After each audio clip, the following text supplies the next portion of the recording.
হাজার হাজার আলিম উলামাকে কোমরে দড়ি বেঁধেও টানা হয়েছে।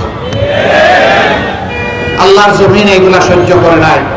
আমি বিশ্বাস করি এই সমস্ত লোকদেরকে যখন অপমানিত করা হয়েছে তখন আল্লাহর আরশ থরথর করে কেঁপে উঠে।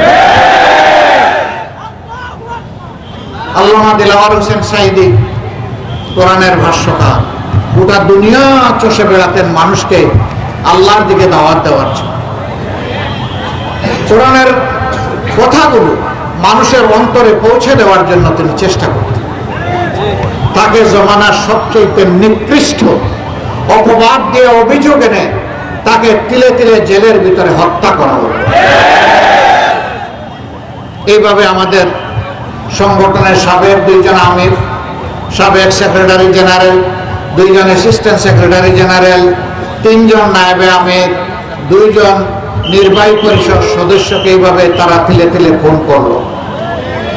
শুধু কি আমাদের এই কয়েকজন দায়িত্বশীল নেতাকেই তারা খুন করেছিলেন? না, তারা আমাদের অসংখ্য প্রায় 550 সাথীকে এই 24-এর গণ অভ্যুত্থানের আগেই তারা খুন করে ফেলেছিল। এই গণ অভ্যুত্থানে কত লোক খুন হয়েছে আমি বলবো না। আমাকে সাংবাদিক বন্ধুরা অনেক সময় প্রশ্ন করেছেন যে আপনাদের দলের কতজন লোক খুন হয়েছেন।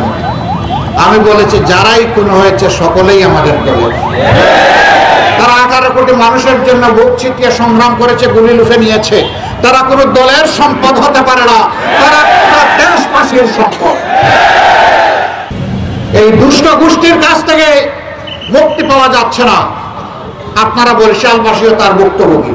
বিচারপতি যদি তার মর্যাদা রক্ষা না করেন তাহলে আমরা সাধারণ জনগণকে দোষ দিব কিভাবে? আমরা দোষ দিতে পারি না।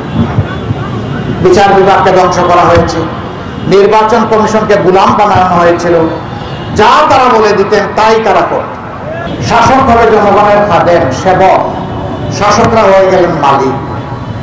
মালিকদেরকে বের করে দিলেন বাড়ি থেকে। সারা দেশে তাণ্ডব তারা চালালেন। খুন, গুম, দর্শন, লুণ্ঠন, এবং লুণ্ঠন করেও দেশের সম্পদ দেশে নয় বিদেশে পাচার। এই সব কিছুর পরে এখন আমরা একটা নতুন বাংলাদেশ চাই। কেমন চাই এই নতুন বাংলাদেশ? আমি আগেই বলেছি যে বাংলাদেশে কোনো বৈষম্য থাকবে না, যে বাংলাদেশে দুর্নীতি থাকবে না, চাঁদাবাজ থাকবে না, দখলদার থাকবে না, সন্ত্রাসের জায়গা হবে না, মাদক রাজ্য গড়ে উঠবে না, অস্ত্রের ঝঞ্ঝন আমি শুনবো না। ঘরে বাইরে রাস্তায় কর্মস্থলে নাগরিকরা মর্যাদা এবং নিরাপত্তার সাথে সে তার দায়িত্ব পালন করবে। যেই দেশে আমাদের সন্তানেরা শিক্ষা জীবন শেষ করে বেকার এক টুকরা কাগজ নিয়ে বের হবে না, বরঞ্চ শিক্ষা জীবনের পাঠ ছুটিয়ে হাতে কাজ নিয়ে বের হবে ইনশাআল্লাহ। আমরা সেই যুব সমাজ গড়তে চাই। আমরা ওই কৃষককে হাতে তার পর্যাপ্ত উপকরণ তুলে দিতে চাই, যেই কৃষক আমাদের মাঠের চেহারা বদলে দেবে। আমরা তাদের সাথে থাকবো, আমরা তাদের সাথে দাঁড়িয়ে পানি সিঞ্চন করব, আমরা তাদের কপালে চুমু দেব। এই কৃষকরা মনের দুঃখে কৃষিকাজ ছেড়ে দেবে না, যে তার প্রোডাকশনে যা খরচ হয় বিক্রি করলে তা উঠে না, অতএব আমি কৃষিকাজ চালাবো না, এরকম হবে না। বরঞ্চ তাদেরকে ফুল সাপোর্ট রাষ্ট্র দেবে। রাষ্ট্র দিতে বাধ্য, কারণ তারা মাঠে ফসল ফলায় রাষ্ট্রের জন্য, নাগরিকদের জন্য। তাদেরই গড়ে যাওয়া মানুষগুলো এখন বাংলাদেশ জামাত ইসলামীতে আছে।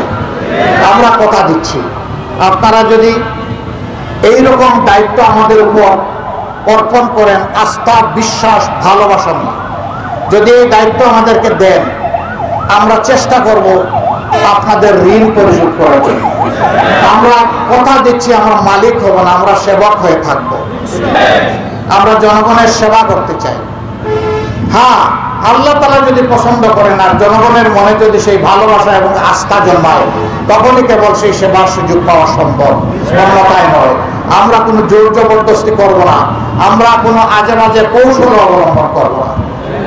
সোজা সত্য আমাদের কথা। আল্লাহর কোরআন যেমন সত্য এবং পরিচ্ছন্ন, পরিষ্কার, দিবালোকের মতো স্পষ্ট, আমাদের কথাগুলো সেই রকম স্পষ্ট। ইসলাম সকল মানুষের অধিকার সংরক্ষণ করেছে। কারো অধিকারের উপর কাউকে হস্তক্ষেপ করার সামান্যতম কোনো অধিকার দেয় না। পুরুষ দান করে নাই, কোনো সুযোগ করে দেয় নাই। বরঞ্চ আল্লাহর হাবিব বলেছেন, যেই রাষ্ট্রে মুসলমানরা থাকবে সংখ্যাগরিষ্ঠ, সেখানে সংখ্যালঘিষ্ঠ মানুষগুলা তাদের কাছে আমানত। এই জন্য আমরা এমন একটি বাংলাদেশ চাই, যেই বাংলাদেশে মসজিদ, যেই বাংলাদেশে চার্চ, যেই বাংলাদেশে মঠ, যেই বাংলাদেশে গির্জা, যেই বাংলাদেশে মন্দির পাহারা দেওয়ার কোনো প্রয়োজন হবে না। এটি আমার সোনার বাংলাদেশ, এটি আমার সম্প্রীতির বাংলাদেশ। এই বাংলাদেশকে আরো উচ্চ মর্যাদায় আমরা সবাই মিলে নিয়ে যেতে চাই। আপনারা রাজি আছেন দেশটি করতে? আলহামদুলিল্লাহ। সত্যি রাজি? বুঝে শুনে বলছেন? তাহলে আরো ত্যাগের জন্য প্রস্তুত থাকতে হবে।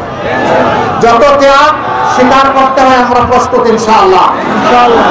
আমাদের উপরে যত আঘাত আসুক, চ্যালেঞ্জ আসুক, জীবন যাবে, কিন্তু দেশের 1 ইঞ্চি মাটি আমরা কারো হাতে তুলে দেব না।